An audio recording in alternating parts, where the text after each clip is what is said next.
The teenage years. It's a time of just incredible growth, right? But it's also, let's be honest, a time of dramatic, often confusing, and seriously misunderstood change. So let's dive in and explore what's really going on, socially and emotionally, during this pivotal stage of life. You've seen a scene just like this a million times. And it's so easy to just jump to conclusions. But have you ever stopped to wonder what's actually happening beneath the surface? What are the huge forces that are shaping their friendships, their choices, and ultimately who they're becoming? Okay, so let's start with a story. Meet Sam. He's 13, and he just got a lip ring. To his friend Billy, it is awesome. But to his mom, oh, she is furious. And this one little piece of metal, it perfectly captures the central tension of being a teenager, that constant pull between fitting in with your friends and trying to please your parents. To really get what that lip ring is all about, we have to go deeper. Because it's not just about fashion, and it's not even really about rebellion. It's about one of the most fundamental questions we ever ask ourselves. Who am I? And that question, it's the engine driving pretty much everything in adolescence. The famous psychologist Erik Erikson had a name for this period. He called it identity versus role confusion. It's this absolutely critical stage where the main goal is to figure out your own identity. Your values, your goals, your place in the world. And if you don't nail that down, it can lead to this lasting confusion about who you are and where you fit in. So how in the world do they build this new identity? Well, they experiment. A lot. What might look to us like them being flaky or just pushing back is actually a whole series of tests. They're trying on different jobs for size, exploring relationships, even questioning the core beliefs they grew up with, all to see what actually fits them.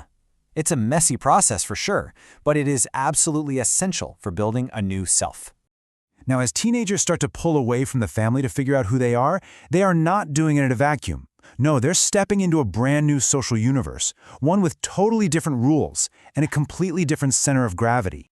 Think about it. When you're a little kid, your parents are your rock. They're the main source of support and approval. But during adolescence, that anchor point, it moves. All of a sudden, their friends, their peers, become the most important source of social support in their lives. And get this isn't some slow, gradual shift. The research shows that by the time a kid is in 10th grade, their friends have decisively taken over as their main support system. This is a fundamental rewiring of their entire social world. And that powerful, intense need for peer acceptance, well, it explains so much. Like why you see such strong conformity. It's not just about fitting in. It's about belonging to the one group that now provides them with security and a sense of validation.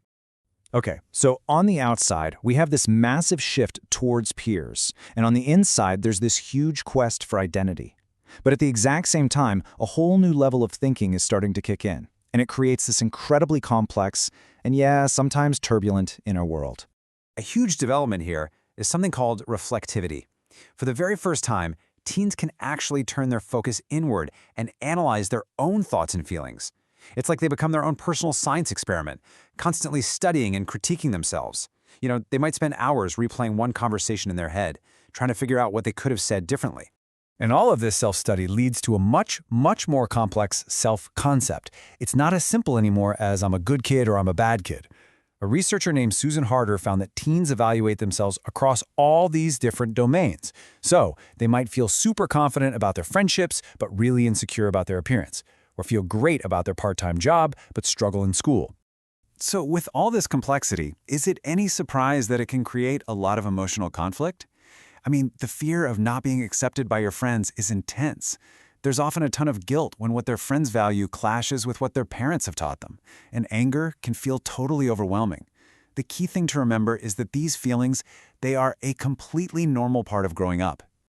All right, so let's put all the pieces together. We've got this identity crisis, the massive influence of peers, and this brand new, really complex inner life. So, what does it all mean? And this brings us right back to Sam and his lip ring, because now we can see it in a totally new light. His main goal here, it's not actually an act of rebellion against his mom, it's an act of conformity toward his peers. That ring is a symbol of his allegiance to his new social group, and it's a key piece in building his own new identity. And really, that's the ultimate takeaway here. The arguments, the questionable fashion choices, the super intense friendships, they are all part of a necessary and totally critical journey. The goal isn't to cause trouble. The goal is to successfully find your way from the dependence of childhood to the independence of being an adult. So, this really leaves us with a final thought. This period of life isn't a problem that needs to be fixed. It's a journey that has to be completed. And that brings up a really important question. For all the adults in a teenager's life, how can we shift our own thinking from being obstacles on their path to becoming better, more understanding guides?